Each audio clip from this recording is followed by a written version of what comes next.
0 being I don't have a digital marketing strategy and I'm barely getting a website up at this point. 5 being I'm up, but it doesn't seem to be sort of doing what I want it to do. And 10 being I'm only here to get a refresher and maybe catch a few new points that are coming out. So where do you guys feel in that? 3, 1, 0, 2, 5, 7. All right, so we're all in the just getting started stages. I think you're being a little bit shy because I know some of you have good websites and stuff like that, but nevertheless, Nick is here to save us.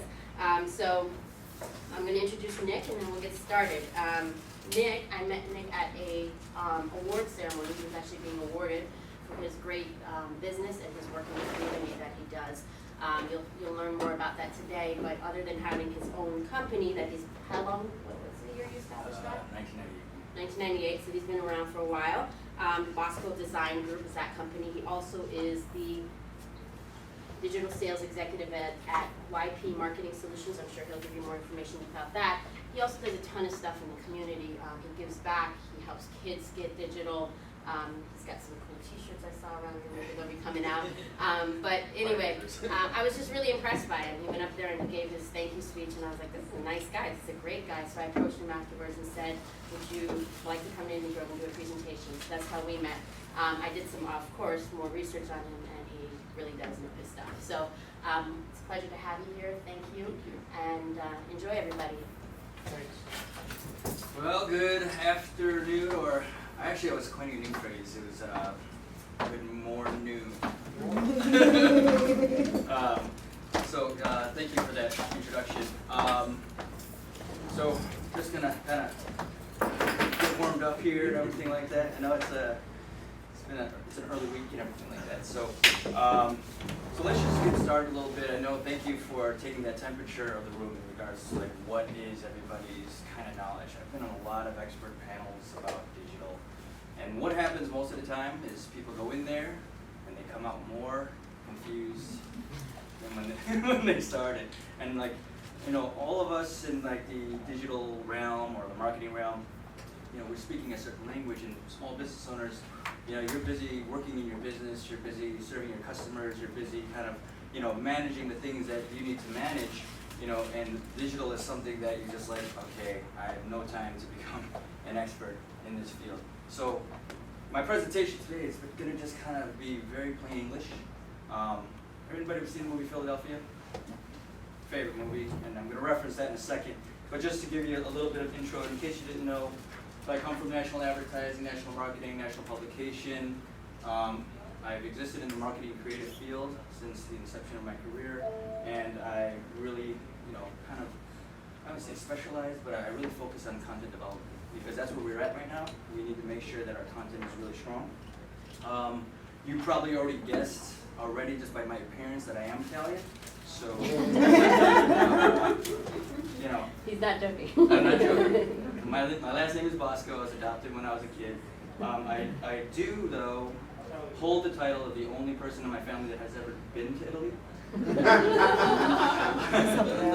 I lived there and I taught there in '97. And if you know this guy here, I had the honor of working with him. And on the episode of Sopranos, I played an FBI agent on season 5, episode 3. And if you've ever been in the New York City subways, you can see my Italian really came out in this ad. So, yeah, so that's a little bit. Other fun facts is, you know, I was in the fashion industry. I was a model for a long time. I was a voiceover for Grand Theft Auto. I was on Law & Order as a police chief and so on and so forth. So I've been in front of the camera, behind the camera, and done all these different wonderful things, and it's just been a pretty cool life so far. I have 4 kids, which is like the highlight of everything. So, decoding digital, online presence, getting found, building your brand, you know, online. But I don't want to take you into this real like technical jargon. I don't want to get you lost in the woods and kind of, you know, field like HTML questions or anything like that. So I'm taking it back to the old school because old school rocks. And we're all probably in the, you know, Gen Y, X type of stage in life. And again, back to Philadelphia, we want to be explaining to us like I'm a 4-year-old, right? Just make it simple. And explain it to us so that we can digest it, we can really understand it, so we're not just like, oh, okay, now I'm lost. So just to kind of give you big metaphor. I'm a big metaphor guy, you know. Analogies, similes, metaphors. So the internet is one big library, right? And getting customers and the whole journey of sales online is no different than being at a bar, right? So same thing. What do you do before you go to a bar? You got to get dressed up, right? You got to make sure you're looking your best. You got to make sure that your outfit is right and it represents you well, right? So can anybody tell me what I'm talking about in regards to your digital space? Your website, right? You gotta make sure that your website looks good, because that's the first thing that you're gonna see. You know, you may be, let's take it a step further, you know, and you get that nice ride, right? Now you're pulling up to a place and people are like, wow, right? So now people are seeing you, you're catching people's attention, but again, if your website isn't looking great, it's really not gonna do you much. You're gonna freshen up, because what you say and how you say it and then how it smells when you say it may make a difference in the situation with the people that you're dealing with. So you got all dressed up, you got your car, you get freshened up, now you're ready to go out there and make an introduction to somebody, right? So the goal is to go out there and maybe meet somebody, make some new friends, stuff like that, but ultimately, you know, we go to the bar to meet people and potentially get lucky, right? So we're trying to get lucky. In business, we're trying to close a sale, we're trying to meet new customers, we're trying to do all that type of stuff, right? So it's all the same thing, but a lot of times, based on our website, based on what we do when we walk up to somebody, maybe we get a little nervous, or when we're writing our copy on our website, you know, we're a little bit hasty to put, so, you know, sometimes our copy reads like cheesy lines, right? So you're like, oh yeah, you're smoking out, I gave you a cigarette, right? Or, you know, you must be a banana because I find you appealing. So, what's the effect of that when people receive that from you? Right? They're out of there. They don't want to do business with you. They don't want to know further information about you. So, you know, all this stuff kind of relates to what we're putting out there in the universe, right? So this is where I kind of say, all right, let's forget about digital for a second and just think about how we're interacting in a regular metaphysical space with one another. And then just translate that to the information dissemination tool, which we call the internet, right? So let's say the conversation goes well. Now the person, you know, exchanges information with you. Okay, now you got a potential lead, right? So you got the digits. What do? Follow up, right? Follow up, and boom, next day you get a sale or whatever, whatever happens, right? But you know, after that sale, they may have an interaction with you, and they may have either liked it or they may have not liked it, right? So, but if this happens, you'll never know, right? So they walk out the door, and then you're like, oh, well, I thought that we had a good situation, but now they vanished. Well, maybe they got kidnapped by this guy, you know?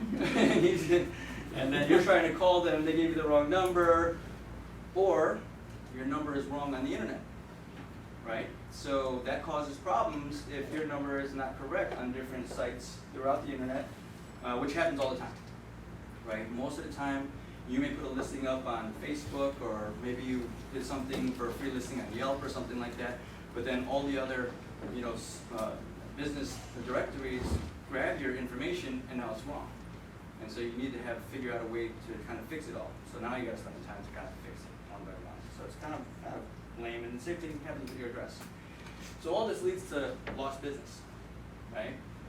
So according to statistics, $10 billion annually is lost because of wrong addresses and wrong phone numbers on directories. People call and they're like, oh, this is not even in business anymore. And so then you lose that lead. So also, if your URL is 87 characters long and most of them nonsense, then right. People are not going to get it right. Right, absolutely. So yeah, you know, keep it simple. You know, it goes down to let me unplug this. That's a good point. So does everybody follow me so far in this analogy? Yes. It's pretty simple, but we tend to overcomplicate things because I think at a certain point we in the tech industry like to feel a little bit more important. You know what I mean? But it's all simple. It's all sociology and it's all basic psychology, and then it's just what are the tools that you want to use. Okay, so here's what happens then. So now you're looking for this person, or so on and so forth, and you want to reconnect a relationship with them. So what do? You have to go back to the source where you originally met them, right? So remember, the bar is the internet, right? So when you're doing, trying to find somebody, or you're trying to reconnect with somebody, you're going back to the internet, okay? So we're going back to this analogy of the bar, and now you're going there specifically to try to find information about this person or any other person, in the analogy. So maybe you go so far as to post missing persons and so on and so forth. But when you get to the bar, you start asking her, hey, I met this girl and her name was Shelly and she was awesome. Do you know anything about her? And they're like, oh, really? Oh, Shelly. Oh, did you know that? Blah, blah, blah, blah, blah. Did you know blah, blah? And all of a sudden, all this information comes out about Shelly that you didn't know before, right? So can anybody tell me what I'm referring to here in the digital space? Reviews, right? Talking about reviews. Okay? So if you're out there and if you have, interacted with multiple people at the bar, and those people don't have nice things to say about you, what happens? Now everybody, whoever comes to the bar, is going to look at you like, I don't know, I don't want to do business with this person. So it's really, really important for reputation management. Okay? You could be, these negative things could be said about you, or they could say that, you're a really good guy, whatever it is. Hopefully they're talking about you like this girl, Wayne's World Cassandra, and they're all excited that they met you. So, point is, whether it's good or bad, people are talking all the time, right? We're just talking at a different device, right? We're just not facing with one another. We're just texting each other. We're just using Facebook, Twitter, Instagram to talk about each other, And there's a lot more liquid courage, if you will, right? And you go to bars, people say whatever they say, and that's where fights break out, right? The same thing's happening in the digital space. Okay. So, as a business owner, we're entrepreneurs, we're solopreneurs, we're kind of doing our thing, right? And we're thinking, oh man, my business is great, everything's fantastic, I got some customers and so on and so forth. And we may have interacted with a couple of people and we think that everything went right, but they may think differently. But the question is will they tell us? Or will they just run to the internet after they have a bad experience and just say, blah, blah, blah, blah, I'm just going to post a negative review for you, I'm going to contact a Better Business Bureau, and so on and so forth, right? So you could be like Kanye West, and you can not really care about your reputation, or you can care about your reputation. Now, it's not like you're in school, right? Like let's say you're a senior in high school and you did a couple of things that you weren't really proud of, and then you go to college, and then all of a sudden, reset button, right? So I equate it to like when I moved from Chicago to New York. I had a brand new reset button, nobody knew me, I could do whatever I want to do and be whoever I wanted to be, so I had to ask some hard questions, right? Who am I, right? And what do I want to do, and why am I here, and all these questions. So if you've got a pen and paper, so think about your business, think about why you started it, right? And then think about, why did you start this and what did you want to do when you first started it? Are you still down that path of going down to say, oh, well, I'm still trying to achieve this goal because I thought about the goal of where I wanted to be? So when we're talking about that, we're talking about what are your core values. So just real quickly, just jot down 5 things. Like if I were to meet you at the bar, right? And after we meet, I walk away and I'm like, okay. And they say, hey, how was Janice? And I say, oh, Janice, man, she was really personable. She had a great personality. She was real talkative. She was really honest. She shared a lot with me. I could feel her, integrity just oozing through her. But she got up. She got me a drink. She was really attentive to my needs. She really listened and paid attention to me. So write down a couple of the things that you feel are your core values, okay, that represent you, okay. We're gonna use these when you and I meet together to really kind of talk about content development. Right? So what are your core values?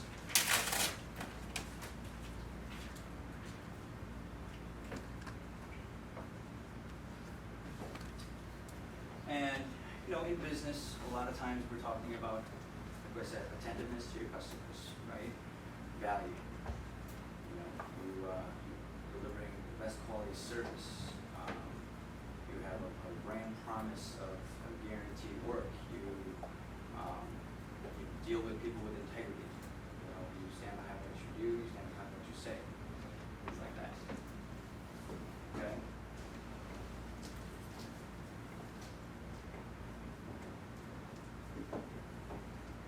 This is a thought process. Okay, so this is, you know, part of the digital space that we kind of lose sight of is the thinking that goes behind it. I have my kids are always watching these YouTube videos, and they're like, Dad, I want a YouTube channel, and I'm like, okay, so write down what you want to do. What do you mean? I just put the camera up and I just go. You know, I'm like, no, like everybody who has one of these channels, you have to write down what they want to talk about. At least you have an outline of something, right? You have to know exactly what you're trying to deliver out there. So if we're not writing down these things, we may lose sight of what it is that we're really kind of trying to talk about and why our business is different than other people's businesses. And then we have all the channels of social media, we have all the channels of online, we have all the channels and media distribution outlets that we can utilize in order to get the word out there, right? But if we don't have that together, it's going to be difficult because, you know, you may put out something one week and it sounds one way and it looks one way, and then another week it sounds one way and it looks another way, and they're like, that's the same company. So even though you're using digital marketing tools, if your message isn't on message and is not on brand, then you're sending out confusion, right? So and sometimes, you know, maybe you have a business page and you know you get kind of passionate about what's going on in modern day society, and you write something and people are like, whoa. You know? It's a really powerful tool, you know, and a lot of people, we've seen it, where people who have personal brands, like, you know, your news reporters or anchors or celebrities and things like that, where if I was them and I wanted to license, you know, a line of chairs, I'd get $1 million tomorrow for it, you know what I mean? They're like, that's how powerful my name is. And then they tweet something stupid and everybody hates them, you know? So you really constantly have to be, you know, very, very on key to what it is that you're trying to talk about. Yeah, quick question. Yep. So how many values do you think a good sort of number to have? Because my experience has been with people that we all want to be all those things on the board, Sure. you know, and of course we're like, of course I'm going to be respectful and belong, but how do you sort of narrow that down, and what's a good number to sort of focus in on? I would say, you know, it's not so much about quantity, it's really about the quality, right? Mm-hmm. So if you want to have, I'd say 3 to 5 as a number, then that's good. But what you want to look at is, how do you live that?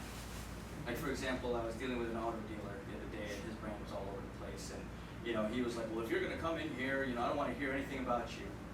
And I'm like, okay. And he's like, unless you could tell me that you're going to increase my sales by 20%. And I'm like, all right, well, look.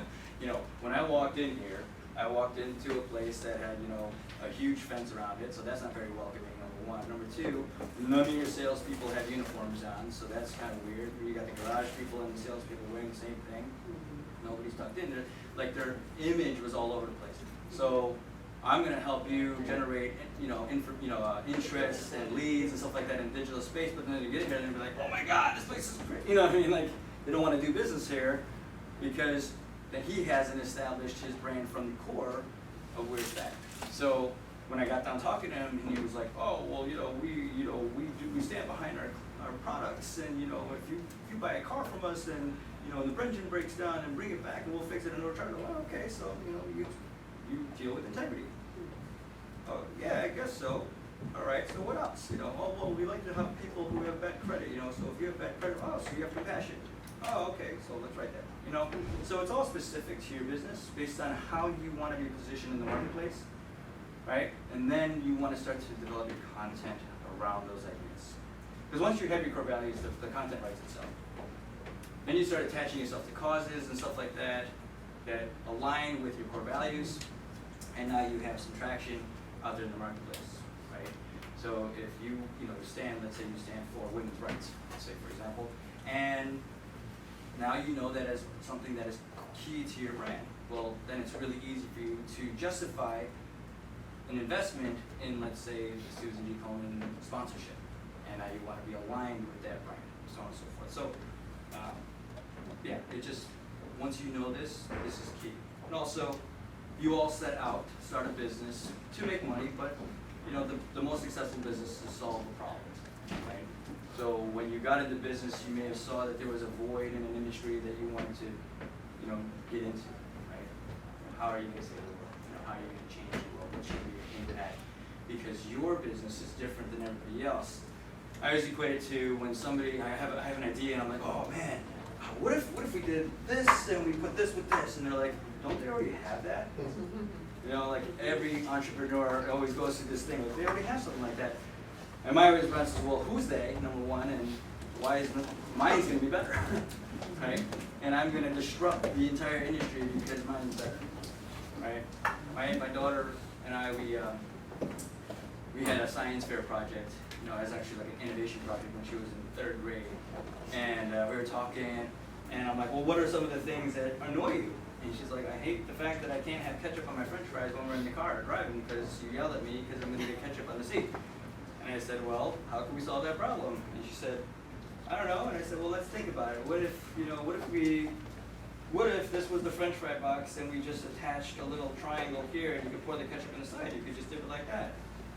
Oh, okay. So we drew out like a schematic and we made a prototype and we called it the French Fry Caddy, and you know, when she's 18 years old, she'll have that. That's what I'm working with. So it is, every time I mention her, and she's like, Dad, when are we going to launch this French Fry Caddy? I'm like, soon.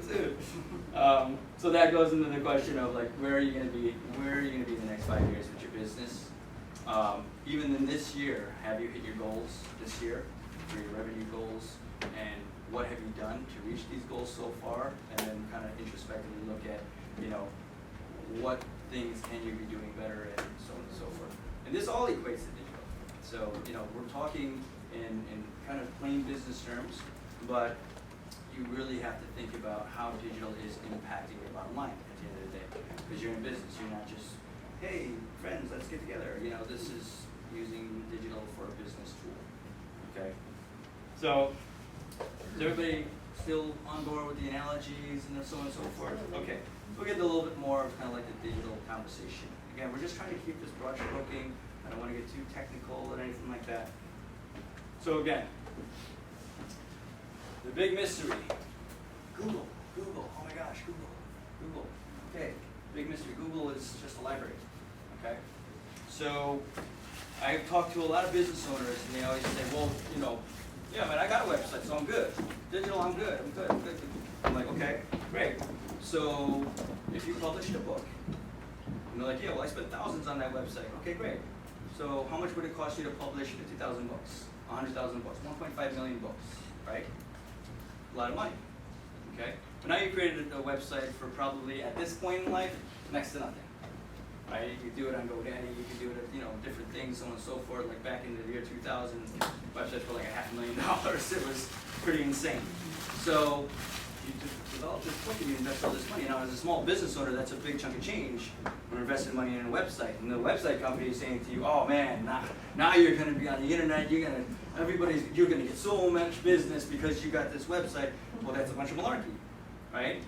Because that's just a book, and your book and your website is tucked right in there, and that's it, right? So, how did we find books back in the old days? This one, right? Card catalog. Okay, so libraries had to reserve a whole floor for this thing, and you had to go and use the Dewey Decimal System, right? So now you're looking for something, but you don't really know what you want to find, or you just go, okay, well, you know, I'm going to go and maybe I want to find something about religion or social studies and so on and so forth. So fast forward to present day, and the card catalog was replaced by what? Can anybody guess?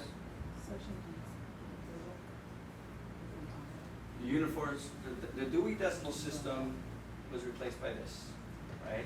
URLs. So your website URL is no more than the little numbers on the side of your book, okay? And then how do people find your book? They go back to the card catalog, which is here, okay? So, But why was there never a real Dewey Decimal System? I mean, let's say you want to learn about Peru. You don't care who the author is. So if you if you know that your brother-in-law is Fernando Diaz Rodriguez, who wrote a great book about Peru, you can look up Fernando, but if you look up Peru, you're gonna get all kinds of junk. Whereas if you go to a real library and put in 913.404, you're just gonna get stuff about Peru. And that's gonna open up a conversation about search engine optimization, keyword, websites, which is in your book, and the content in your book, and how it relates to search engines, right? So, just to stay on track, back to the day when everybody thought the internet was the greatest thing on earth, and I'm gonna make $1 million tomorrow, and I'm gonna get $80 million in venture capital funding, and it was happening, and everybody had a website that was making bazillions of dollars, and then everybody got back to reality, and it was like, everybody in the metropolitan areas, we were all plugged in, but you go to 3 steps down into the rural areas, and they're like, what's the internet, you know? So, it was a false start, but obviously now everything is caught up. I'll give you a perfect example. In 2007, the first camera on a laptop was launched for Apple. And I was in Los Angeles at the time, and I had just bought this brand new laptop, you know, and at that time the San Diego fires just happened. And so I took that laptop with me down to the San Diego fires, and I opened it up, and I started my first YouTube video for this YouTube channel. I was gonna call this thing The Busy Guy, and I was just gonna be just featuring different not-for-profit groups. I met this guy, he was a firefighter. They got sponsored by JetBlue, all these firefighters from New York, because all the firefighters from San Diego came to New York during 9/11 to help out, so they wanted to pay them back. So I was just sitting next to him during telling me the whole story. I was like, oh my gosh, I gotta go down and see you. I was just staying in LA for a little bit, right? So I go down there, videotape the whole thing, and I was like, oh man, like this is awesome. Like I could just make videos right here on my computer and just upload them to the internet and so on and so forth. So YouTube was just born at the time, right? I was like, wow. So then my friend called me up and she's like, hey Nick, have you heard about YouTube? I'm like, yeah, it's like the greatest thing ever. Like this is so cool, right? So she was a struggling actress here, and as an Asian American in mainstream media, you know, it's very tough to get, you know, exposure. The internet opened the doors hugely for the Asian American, you know, arts community, and she started making these videos about her and her experience with her Filipino upbringing and so on and so forth. They were hilarious. She started this channel called Happy Slim. She became the #1 most subscribed YouTube channel. She was the first YouTube partner for the advertising model that they use now, and now she doesn't have to really work anymore. She was getting about 5 million hits per video. She became one of the first YouTube celebrities, if you will, you know, in this space. And she was leading discussions and so on and so forth. And then since then, all these other people have kind of, you know, caught on and, you know, kind of taken over, you know. And so all these people now, even in the film industry, we're casting people just because of their YouTube following and what they're doing on YouTube. So it's a really powerful tool. So so go back to the story where I realized that in 2007, like I was in the film industry. So I had this business model. I was like, oh gosh, this is great. I could do this video streaming thing, and it would be awesome, right? So I went through the whole process of writing the business plan, got lawyers involved, got investors involved, so on and so forth. And I went to the first ever video streaming, international video streaming conference, and it was at the Westin Hotel. And I walk in, and there was a table there, table there, table there, and table there, and I was like, this is it. That was the first international video streaming conference. And it was like, I was like, holy cow, like this is so small. And obviously, just in the past couple of years, you've seen where it has come, right? And by 2020, 82% of all internet usage is going to be video streaming. So just huge, 82%. So at that time, we as business owners were like saying, well, I don't know, do I really need a website? Is it really gonna, you know, I mean, I do all my stuff face to face. It's all referral. I don't care, you know, it's just whatever, you know. But yes, we needed a website back then, you know, even if it was a simple website, so on and so forth. But technology kept changing, and we were busy in our business trying to just maintain our business, and all of a sudden we have a website that's now 2 years old, 3 years old, 4 years old, 5 years old, and we're looking at it and we're like, man, it needs to be updated and refreshed. So how many of you have designed your website in the last 4 years? Okay, in the last 3 years? 2 years. Okay, so for any of you who hasn't redesigned your website in the last 2 years, you want to check because it's probably not mobile friendly. It's not a mobile template. And Google is suppressing non-mobile friendly websites. You know, so if you want to be found on Google, you gotta make sure that you update your website to a mobile friendly template, whether it be a WordPress template, you know, sometimes, you know, I'll go daddy. If you want it to be hands-on, you want to do it yourself, you can utilize those tools. So some of the must-haves about your websites is, you know, you want to have it to be mobile friendly, well designed, engaging, meets the needs of the business and the consumer, right? Why is this important? 97% of people research businesses before making a buying decision. 61% of mobile users move to a competitor's website if your website is not mobile friendly. That increases your bounce rate. How many of you guys look at your Google Analytics? You see on like the lower right-hand column, you see the bounce rate. So, again, going back to real life world, right? You set up, and you're on Plenty of Fish, right? Or you're on Match.com, and you set up a meeting with somebody, and it's like a blind date, right? Never met the person, so on and so forth. And they sent you this really gorgeous picture, right? And then you go to the restaurant, you just happen to be a couple minutes late, but they're already sitting there, and you're like, oh no, and you run. So that's the equivalent of the bounce rate, right? You bounce in that situation, and people will bounce from your website if it doesn't look professional, right? So you really want to have somebody look at your website and give you some feedback. Well, does this look professional? How is bounce rate determined by people that don't go past the first page? Right, it's a or- single page statistic, it's a single page visit. All they do is they come to your homepage and then they leave it at that. Quick question for you, what are your thoughts on text versus photos and video? Obviously video is powerful in terms of the message and all of that, but text is what gets you SEO, Right. right? So what's your thought on like that balance? So, here's strategy, right, and here's my thought, really, in that whole regard. Real quickly, we'll jump into an SEO conversation. On your website, on your front homepage, everybody knows the term H1 meta tags, right? It's like, that's the most important information on your website that you want people to see, and you want the search engines to see it as well. In that information, this is the strategy that I tell my clients, okay? One, you want to make sure that you're talking about something that's happening right now. Do some research, find out what's trending on Twitter, what's trending on Facebook, what's current in the news, what's happening because of the calendar year, it's seasonal, it's Around your political, industry, just in the world around in the us. world generally. Okay. What is entertaining everybody's circle of concern, right? Psychologically, what are we chiming into when it comes through our Facebook feed, and what are we actually looking at and watching? You said it's on your homepage or your website? It's on your homepage, right?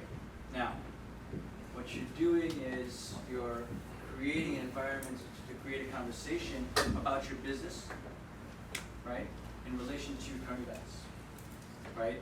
For example, let's say the election's coming up. Well, the election's coming up, you know, it's very important to, what kind of business you have? Church. Church. Oh. The election's coming up. We need God more than ever.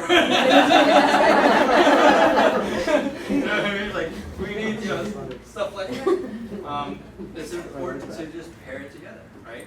Also, you want to also make sure that in that copy, you're mentioning the areas that you serve, the towns around you. So it's what's going on in the news, your business, what services you provide, and what location.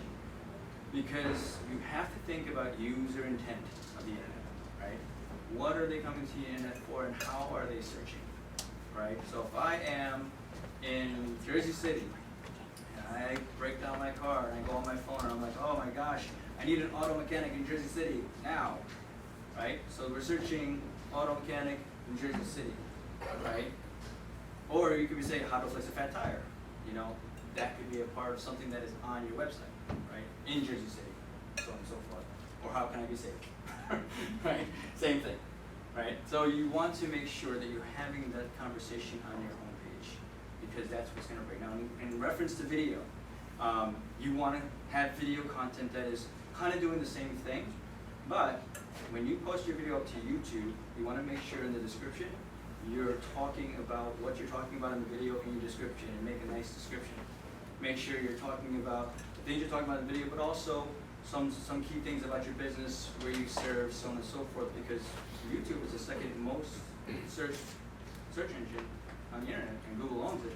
So when you're doing a search, some of those videos will pop up, because everything that happens on the search engine results page is all due to relevancy and quality score, right? So quality score in regards to your website is how much content you have in there, how many videos, how many photos, is it mobile friendly? All those things determine your quality score, yes. Do you know if Google Maps, is it similar, is it the same to like the Google search engine? Cause I don't know, I noticed sometimes like my business will show up, like if you Google something, it will show up in the list, but not show up and sometimes the opposite, depending on what you search. Right. So a lot of times that has to do with whether or not you have registered your business on any search engine directory. Also, Google has this thing called Google My Business, and they'll ask you to actually claim your business on Google. So if you Google your business on the right-hand side, maybe picture, a couple of information, and then it'll be there, it says, is this your business? Claim it now. Definitely claim that business, that way you'll be showing up a little bit more, make sure that your address is in there so that you'll start to interact with the map section more. The map section is all GPS based, but they only know what they know based off of the business directories that exist on the internet, so that may also be a diagnosed problem where your presence online isn't in sync all the way around. There may be different addresses, and it may just be confusing the search engine as well. Google Plus is tied to that, right? Mm-hmm. So like, yeah, as far as getting it more in the map, I think the more you develop the Google Plus side of things, is that correct? Yeah, the more that you develop anything on the internet, it's just like anything, you know, it's a mountain of clay, and the bigger your mountain of clay, the more the search engine can kind of come and grab some and throw it up there on the wall, and hopefully, you know, somebody will discover you and find you. Yeah, because I had a similar issue. I thought, like, sometimes the map would put me at the top, and sometimes it would put me like fourth, and it would only show the top three, and that you have to expand it to see four. And then I thought, oh, it's just because of where I'm at. It's my location. It's showing me the top three near me. It's changed. Now it doesn't matter where I'm at. It's putting me at like one or two. And so I don't think it's location as much as it's the other parameters that relevancy is pulling from. Right. Relevancy is key, right?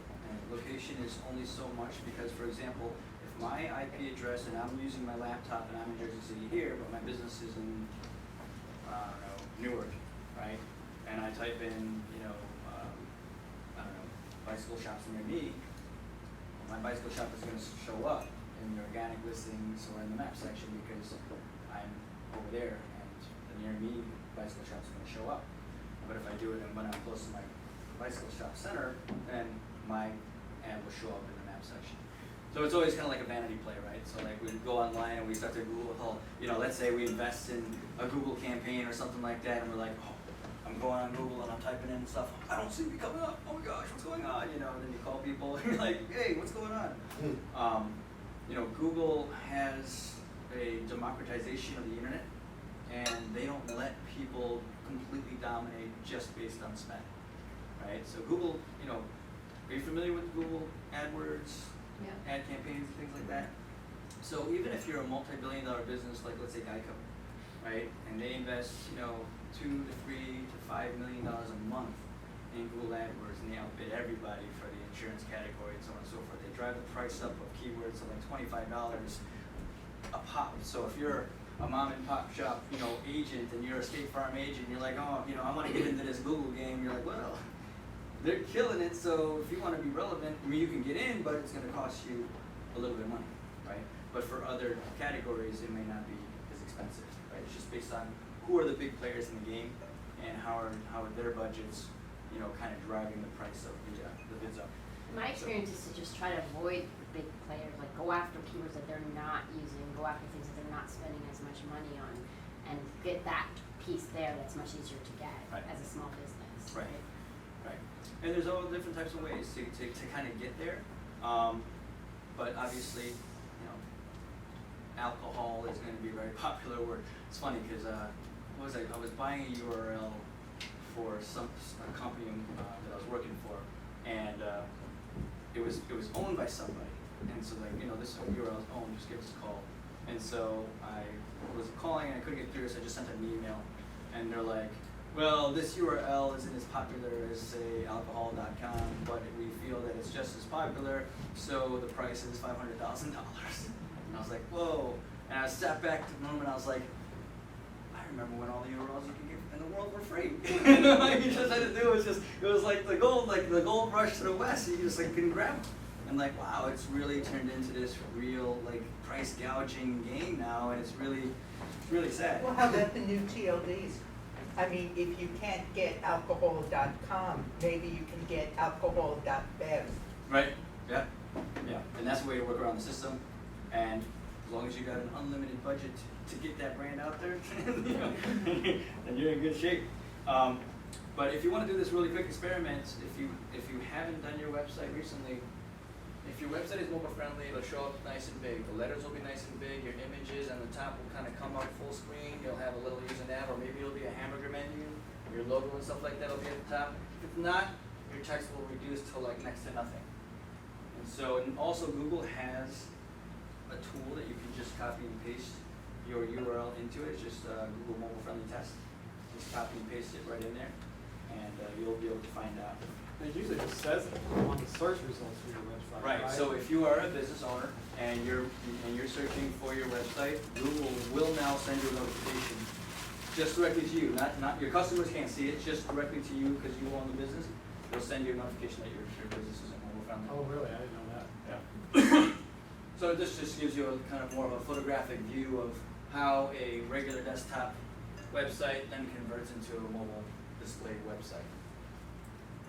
The most important thing that you want to make sure that you have on your website, because a lot of the times when we design websites, we design them for look and sleekness and kind of just really cool design looking stuff. But best practice is you want to make sure that your phone number is clickable so that they can call you as soon as they get to your website. It's a big feature because that's driving conversion and that's driving sales. Above all, you know, just have that website, the phone number there. So again, so a couple more statistics. Really, you know, 90% of people search top search engines, social media, and review sites while researching a company, and 72% of internet users are active on social media. So you're in the right ball game if you are playing in the digital space. You know, we do have a lot of choices. There's another statistic here. 67% acknowledge that they read 4+ reviews before trusting a business. So if you have a listing on Yelp, you know, make sure you don't have any reviews, ask your friends, ask your happy customers and things like that to put reviews up for you. You know, that's going to really help your quality score. It's going to help more content, right? Because content is king, right? Content is king. So you want to make sure that you are driving content in the internet space with your brand attached to it. And again, you could be talking about what's going on in current events, and that's, for me, that's the best play right now. Because everything that's trending on the internet, if your brand is attached to it in just a clever way, then you're going to get eyeballs. And at the end of the day, it's an eyeball game, right? If you think about every single advertising solution that's available to you right now, what are they selling you? Eyeballs. That's it. They're not selling you conversion. They're not selling you closing. They're not selling you, well, we're guaranteeing you this much revenue. They're just guaranteeing you that certain people in the demographic that you want to see your company, you're going to get that by advertising through us. Because if I'm a magazine, our readers are your customers. If I'm a billboard, I'm going to get you this many people driving by, you know, so on and so forth. I mean, it just runs the gamut. But in this day and age, we have a very selfish person on the internet. Okay, everybody who goes to the internet goes on the internet for their own selfish reasons. Okay, so if you really want to get traction on the internet, you have to be the giver. You have to be the giver of knowledge, right? You don't want to be the person with their hand out while the person's going there with their hand out. You know, you're meeting them with your hand. right? So you don't want to be going there and trying to sell people with content. You just want to go out there and just be giving value, right? So, you're a business owner, you're a church, what is your business? Right. You're right, right? Perfect. You're giving intellectual property content all day long. And maybe you're talking about your daily tips about becoming a journalist or a writer, right? How about what's your business? User experience research. User experience research. Tips about that. So you want to just be the expert in your industry and just give and just give and give and give. You know, you're posting something on Facebook. Hey guys, did you know that blah blah blah blah blah blah blah? Give it. You know, we don't live in the world. Do you remember when Napster was going through all those court cases, right? And then all of a sudden, somebody said, wait a second, we can still make money here on advertising. Because people are sharing it. Like it really disrupted the whole industry of music, and we didn't know how to really handle it, the lawyers and all that stuff. Nobody really knew how to handle it. But then when somebody got the ideas, wait, so many people are doing this, why don't we just sell advertising and give the music away for free? That changed the whole game, you know, and Facebook, you know, if you saw the movie Facebook, you know that his whole idea was, this needs to be free. I don't want to sell advertising on it. No, not until we hit a certain number, you know, and that was the big challenge between him and his partner was, you know, I need to keep this cool, I need to keep this free. So keep your business cool, keep your business free by giving free information out to customers, because you never know who's going to be like, you know what, I need this, and that person gave me a great tip, let me contact their business and see, you know, what's going on with them. So I prematurely spat out this statistic, but video, right? And I would tell people, if you want to do it really, really bare bones, so if you looked at that website, you know I do video as well, right? I do photography, video. So my suggestion, how many of you have a pretty decent sized window, either at your office or at your house? Okay. Everybody here better see it. Real simple. If it's a bright sunny day, just take a white bed sheet, just kind of tape it over the window so that the light coming through is nice and soft. Set up your iPhone right here by the window. Set up your desk or table or whatever right over here, about 4 feet away, and do your video there. It costs nothing. It takes you 15 minutes. All it takes is you taking a couple takes and just giving it a shot, and just give your tips out on video and start building your video library. Then when you upload the video, transcribe your video in your description. Okay, so that you have it not only in video, but you have it contextually in text, which can be then searched by the search engine and so on and so forth. But doesn't the search engine, doesn't it view images and video just like it views text? The way that like that's what I've been seeing is the way that algorithms and everything, you can realize an original image and realize an original video, isn't it? Is it just as important as text, or is it really? It's really based on, you know, when videos populate, it's based on what the video is titled and what's the description of the video. You know, and this goes back to the time where everybody remembers when we started to do websites in Flash, right? So Flash websites at a certain point were like, no, don't do it, because it was not able to be found. Because Flash, what you do, you create a website, and it was actually a kind of a movie, you know? So it was just a kind of like a Flash file that, you know, was the size, pixel-wise, of your screen, and then you just kind of clicked on different things, so on and so forth, so it interacted. It was just kind of, you know, one file. So the internet and Google couldn't reach into that file and pull out context, because your text was typically JPEGs or, you know, art within that file. So same type of challenge that they have with video. You know, you can annotate the video and you can put contextual keywords in the annotation, but I would try to just juice it up in your description as much as possible, and put links, lots of links in your description as well, of useful links that relate to your video as well. You know, Same thing on your website. You want to have internal links and you want to have external links that are linking to other websites that are taking them and pulling from their audience as well. How many of you guys sell products from national brands? Anybody? Anybody own a bar or anything that you sell that has a national presence out there?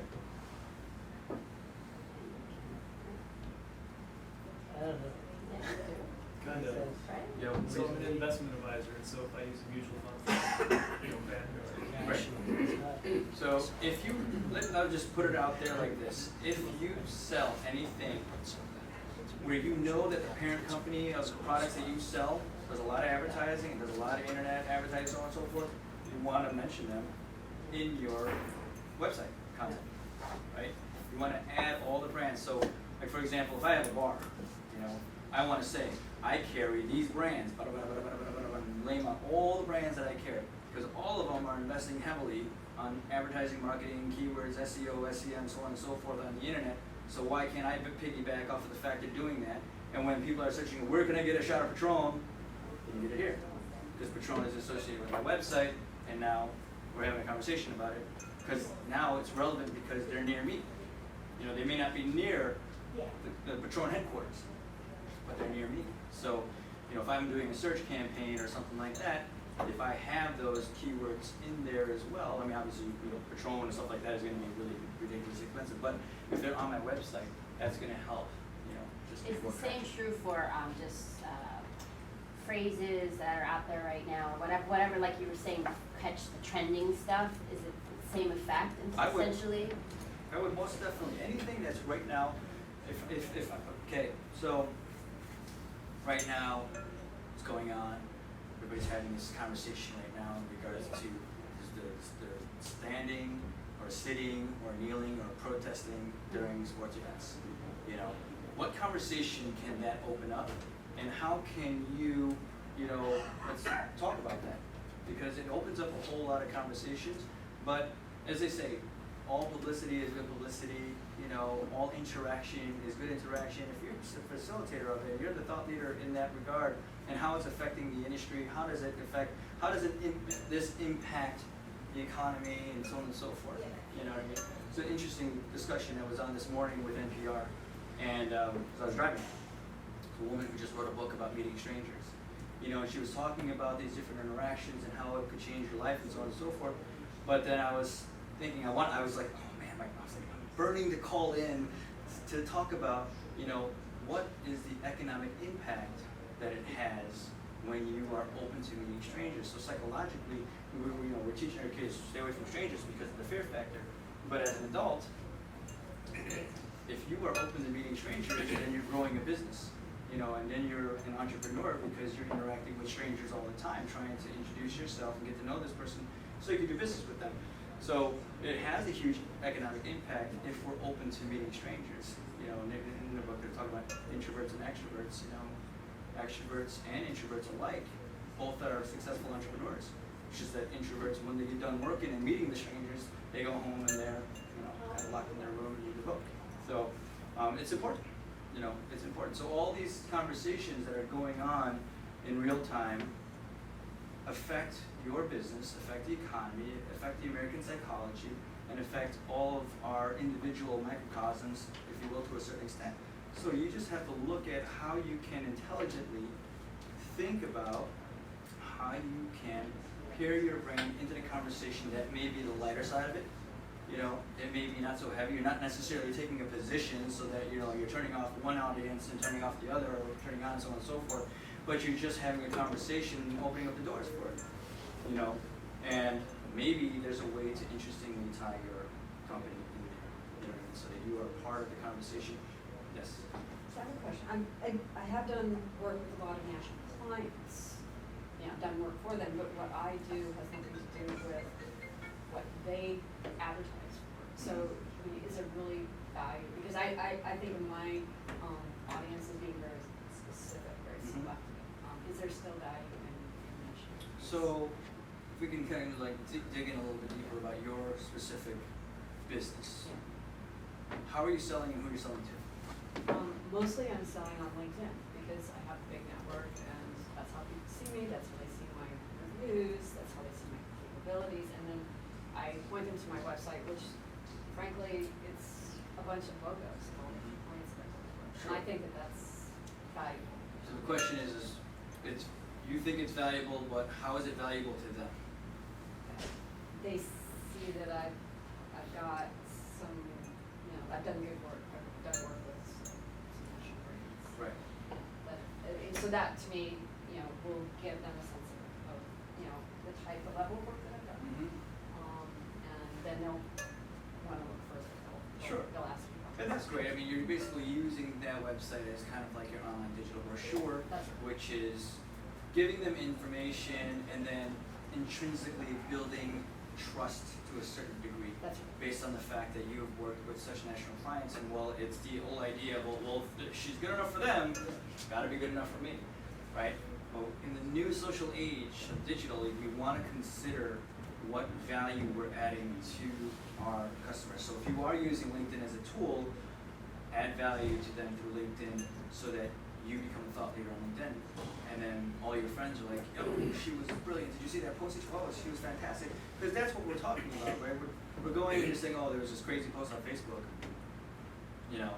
Oh, did you see that video on Facebook? Oh, did you see that video? I mean, I don't know about anybody else in here, but I barely watch the news anymore. I barely pick up a newspaper or magazine. Like, I get most of my information from social media and Facebook, And I'm scrolling through, I'm like, oh, that's crazy. That's how we're absorbing it now. So you want to be the giver of value, and you have that ability, especially anybody who is already in the content game. That's just a new strategy for you, just to give it away, because at the end of the day, it's like, hey, if somebody thinks that highly of it, that they're gonna plagiarize it and use it in an essay or something like that, fine, whatever. Because we go back to the Napster model, right? So you like my music? Great. I'm an unknown indie rock band in Antarctica, and you want to share my music with 50,000 people? Please do, because now if I have a concert, 50,000 people know that I exist, and if I can get 10% of them at a small venue, the house is packed, and that's good. So we want to continue to just give information away in this new age of digital connection, just so that we can start to build a level of trust and likability out there in the digital marketplace. Should you have a consistent giveaway, like all of your things should be like what we do, for example, is like every day we have a different thing that we post up, but all the different mediums have the same post.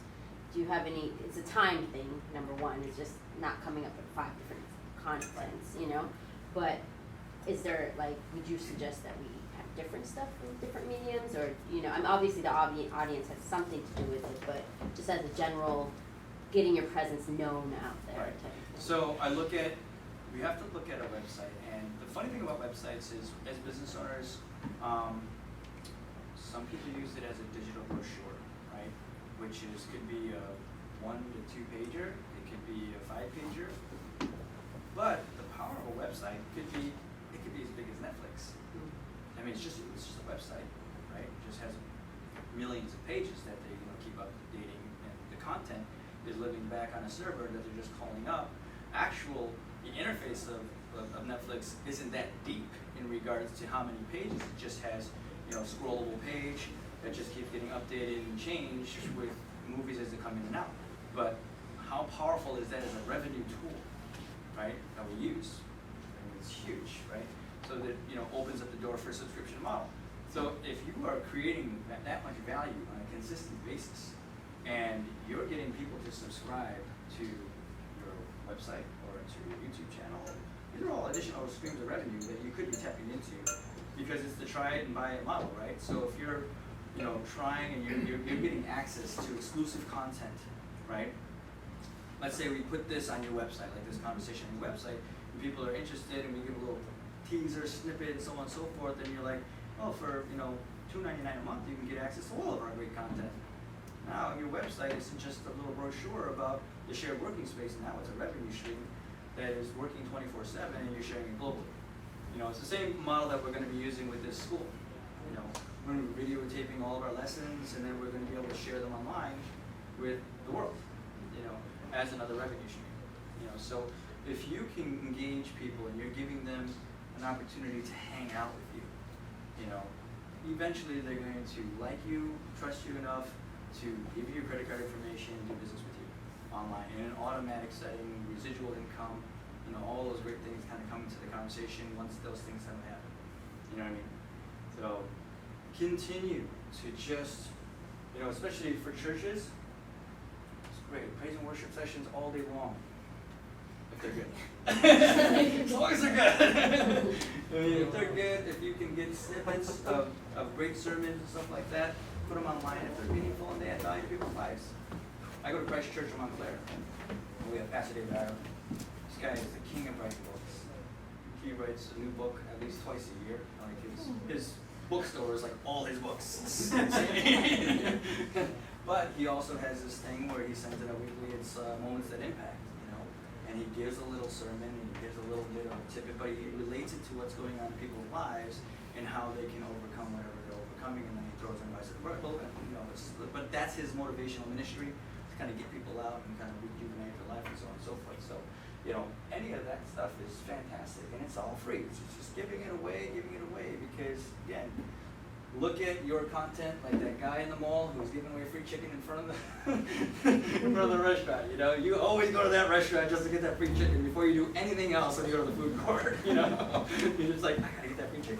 So, What definitely. about exclusivity though, like or giving the impression of exclusivity, like, you know, for, you don't want people like sort of diluting, you don't want to dilute your brand to the extent where like everything is free and, you know, what's the point of sort of sitting in front of somebody and, or being in the presence of people or coming into the store or whatever, you know?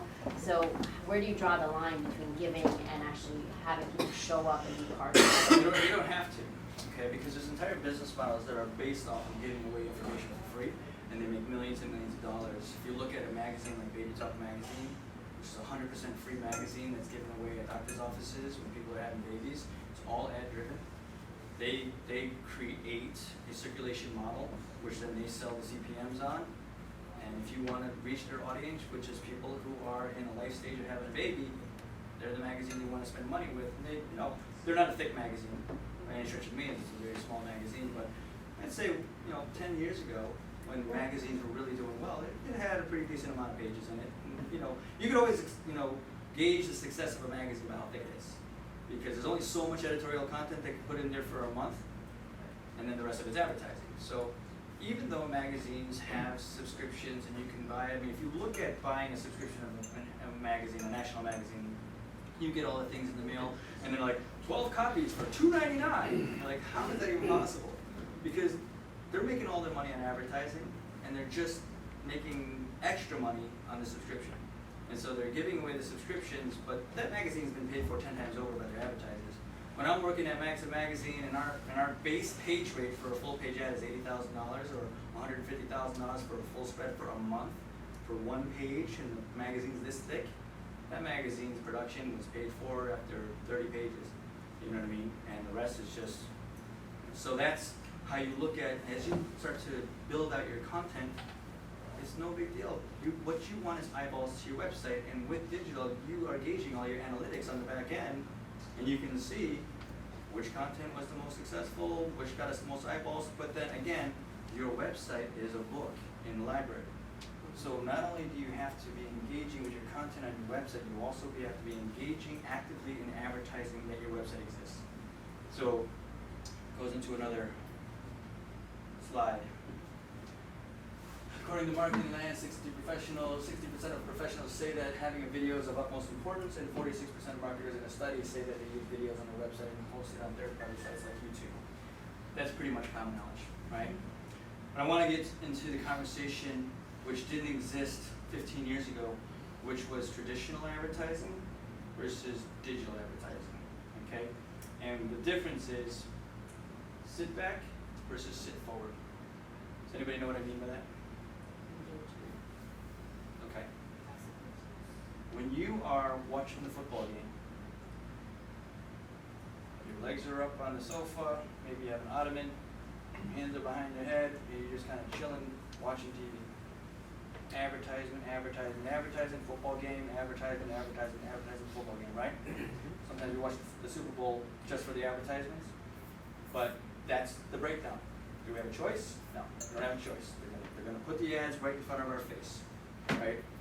We're driving to our kids' school, we go past 15 billboards, right? We're going to New York City, we're on the train, there's advertising all around us, right? Everywhere we're being actively advertised to, that's sit-back advertising. Now, what happened with the internet is we created a system of sit-forward advertising, right? Where now people are actively searching for stuff. So it literally, in the metaphysical world, you actually have to sit forward to be on a computer, right? So that's why it's sit forward, I'm chilling, relaxing, but I'm being advertised to. Or I'm actively searching for something and I'm being advertised to. So you want to have a comprehensive marketing strategy in both arenas, okay?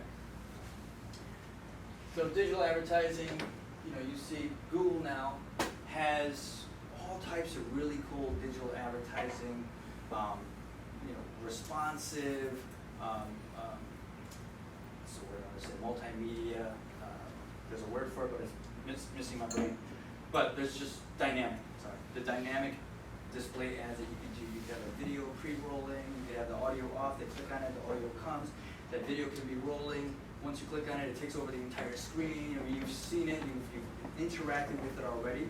Like, those are really cool things. And the reason why it's so cool is because you're on one seamless platform, right? So if I get an ad served up to my phone, I see it, okay, yeah, I'm about to have a baby, so this stroller looks good. Click on it, call them, make a purchase, fill out the form, whatever I gotta do, all right here. Boom, boom, boom, boom, boom. 5 clicks and I'm done, sales done. If I see the billboard on the street, I gotta go to my phone anyway, right? So I gotta call the number that I see on the billboard, I gotta go on my computer and go and type in the URL to find out more information. So digital advertising, the strength of it is it's a singular platform advertising model that gets you to your client and to the close faster, okay? And the cool is you can dynamically create this ad where it's actually interactive, right? It's not just a static ad, it's just a bunch of stuff kind of moving and you can actually tell your story, It's great for small businesses who are trying to, gain a little bit of market share in a very big industry, and how do you utilize that? What were we talking about first? Communicating your brand message and your brand differentiator through using these devices, okay? So sit-back media, direct mail, magazines, television, radio, it's all sit-back advertising. All the traditional thoughts of advertising is all sit-back advertising, okay? Billboard, sit-back advertising, you're chilling in the car, you're being advertised to all day long. But when you are on a digital device, it's you actively searching for something, playing a game, doing something where you're actively interacting with the internet. That's why it's so much more effective to be in this space. Okay, so you want to take advantage of the fact that when people are searching and doing research on the internet, it's just like back in the old days where it's dinner time, I'm hungry, I need to find something to eat. Your money's in your pocket, you're ready to go, I want to find something quick. Same psychology that happens on the internet. So why as small businesses do we not want to be here, right? At least be found either through search engine optimization on a website organically, or actually actively have an advertising campaign, either a search engine marketing campaign or a display campaign that will then push our message out there, right? So as small businesses, we typically have a shotgun approach. We say yes to everybody who walks in our doors, whether it be the movie theater down the street, whether it be the local magazine, Clipper magazine, Metropolitan Nights, so on and so forth. They're coming to our doors and saying, hey, advertise with us. And we'll say yes until we can't say yes anymore. And then we're like, okay. And then at the end of the year, you're looking like none of that stuff worked. I just wasted so much money on all this stuff, right? And then you can't call them up and like, yo, so can you give me the analytics on that whole situation with the billboard that I bought? It's just not that type of return on investment like reporting, right? With digital, there is. So you want to make sure that you have some type of digital component in play that allows you to track the return on your investment. So my recommendation for a healthy, comprehensive strategy, you want to invest at least 30% of your marketing budget in non-working marketing. That's branding, messaging, image development, broadcasting, video, creative development. And then the rest of it you want to put towards working media, which is, if you want to engage in traditional marketing, fine. If you want to engage in digital marketing, fine. You want to have a mix of the two so that you're hitting your consumer, again, based on different life periods. Some people are more digital than others. Like, for example, if I own a senior living center, probably going to do direct mail, as opposed to digital. You know what I'm saying? So you just want to make sure that you know your audience and whichever strategy works for you. So, develop your brand, create your marketing strategy, and invest in your content is the most important things to consider. Invest in your online presence, make sure that it's professional, website, content, reputation management. Invest in getting found with business directories with Google, Yahoo, and Bing. And invest in extending your brand through display, direct mail, video, and social media. Kiss everything, and that doesn't mean physically kiss everything, but keep everything simple, right? So you want to make sure to just keep everything simple. It doesn't have to be complex. That's why I didn't want to go into the weeds with technical jargon. Love everyone and give them value all day long. Just pour out your value to everybody that you can. Let them sample an interaction with you or your business. Let them get a brand experience. If they don't have a brand experience, then they have nothing to talk about with their friends, right? And if you're selling them a $100 brand experience, give them a $300 brand experience. But it has to be something that they can walk away with. Say that again, I'm sorry? If they're giving you $100, you need to give them $300 of value. Same message. And then with all of this, hopefully you can grow your business. Any questions? And that concludes my presentation. Thank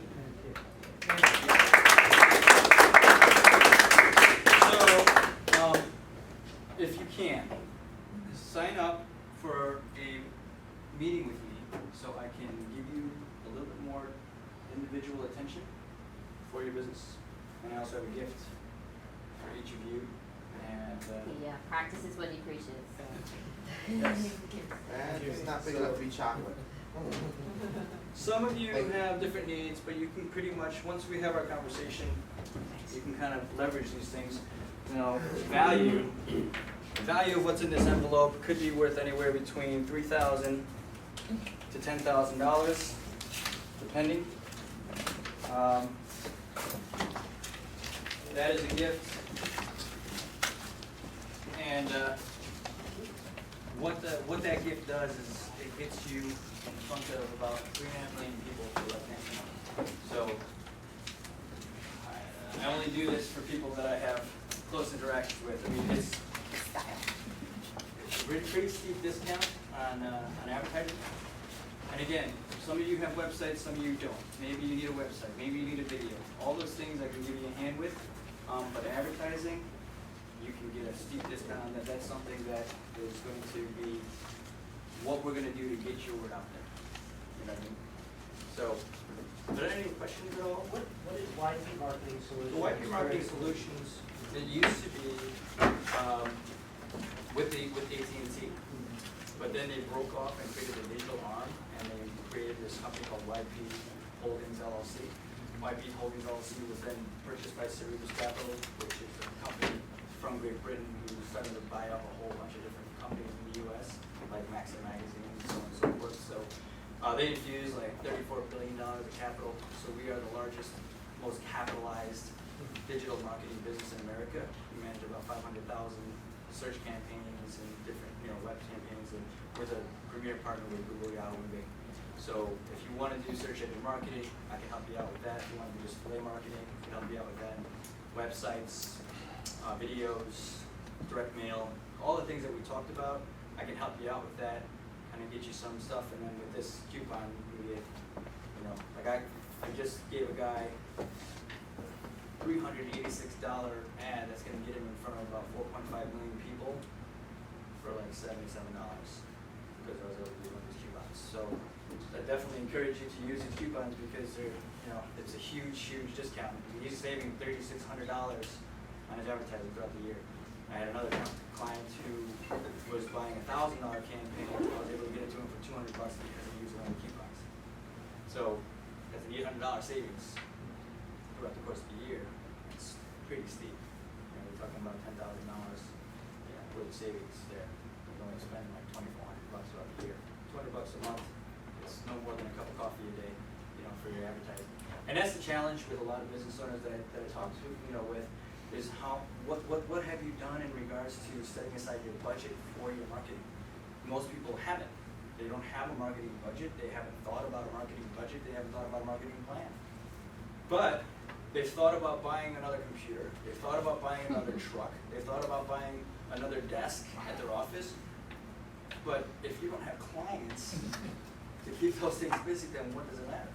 So, you know, this goes back to the crazy notion where I was the chief marketing officer for this new mobile app. And we had just got $500,000 in capital finance from Jason Kidd and Artie Raven, who's, you know, one of the owners of the Nets. So they took this $500,000 and instead of putting it in a bank, getting a loan off of it, and then utilizing that money and never losing the capital, they just started to spend the money. So I walk into the office, it was a newly renovated office like this, everything was there. 25 computers, the whole 9 yards. And every day I came there, we had 4 partners. They all sat in one room together, because that was like the executive office. I had my own marketing office. And we had 20 computers in the office. Nobody was there. When the investors came, they called all their friends and said, "Here, come sit at these desks. You know, look like." But it was like the funniest thing. You know what I mean?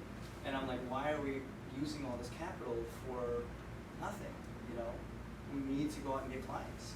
You know, so that's the whole thing. I mean, if we're not marketing and we're not advertising and we're not actively going out and driving sales as either the CEO of a company or the marketing or the salesperson, then we're not driving new revenue. And then you run into a risk of potentially losing a client and not having anybody in the pipeline to kind of fill their slot and not generating net positive revenue stream for your business. So you want to really think about what is your marketing plan from here moving out. We're now 9 months into the calendar year, maybe your fiscal year is the 31st. So you want to look at the rest of the year and say, have I done enough marketing to get me to where I wanted to be by the end of the year? And what can I do to kind of finish off the year strong and start 2017 strong? You know, and that's something that we can kind of diagnose when we sit down together and say, you know, where are you on your bottom line goals? Because if you're not hitting them, here are some solutions that could possibly get you there. So One of the mistakes I see also is that a lot of times people they put a marketing budget aside if they do, which is step one, but then they think like, well, digital's free. Right. And so that part's free, and then I'm going to spend my money on all the more traditional or print media or whatever. But digital's like, oh, that's social media and my website's already up, so it's done. But in fact, that's where we should be investing the dollars these days. That's right. So. Right. So again, it comes down to the conversation of you built a website, now what? You put up a social media page, now what? You know, you've created your online space, but now you have to actively advertise that your online space exists. You run into the same problem. It's great to work on the non-working marketing stuff, right? And you have to. You have to have imagery that represents your business. You know, so many people ask me to design them a logo, and they want to put everything that is about their business in their logo. Can you make the T into a little painting can? Thing that comes out of a painter, you know, any of that stuff. It's the craziest thing. But they try to put all brand image development into that. No, you actually have to take photographs of your business that actually are compelling and tell a story about your business. And if you don't have the chotskis to be an artist to do that, hire somebody. There's plenty of photographers that are out of work that could use more work. And we're living in a world where content is king, so it's a great time for photographers, and more photographers are doing more for less. You know, so now's the time to leverage the opportunity to get in front of younger photographers who are trying to build their portfolio and say, hey, listen, I got to redo all my marketing and branding. Listen, I can't pay you, you know, what a New York City studio would pay you, but you know, can you do a photo shoot for me for like $500? You know, I don't think you're gonna get an argument because it's either that or they don't get paid for the rest of the week, and you know, everybody needs to eat. You know, so if you have opportunity and you have a little budget to get a videographer in there, you know. Get a photographer and a videographer, because then the photographer can be the DP and he can make sure that all the lighting and everything like that is set up for your video shoot, and now you just sit down in your chair and you just do it. But you wanna make sure that you're at least thinking about these things and how can I build media, how can I build brand impressions based off of my media, and then how can I shoot it out there? You know, because again, you could do Facebook, and you could do Facebook advertising, you could do targeted advertising through Facebook, and that's something that they're selling, but they're selling likes to your page and not selling conversion to dollars, right? So you need to find out how am I gonna convert this content into generating enough interest where they're willing to pick up the phone and call me. That's the end game of digital that business owners need to think about. What am I gonna do that's engaging enough to make sure that people are calling me because now they're interested in what I'm selling at the end of the day. You know what I mean? Anybody else? I have information about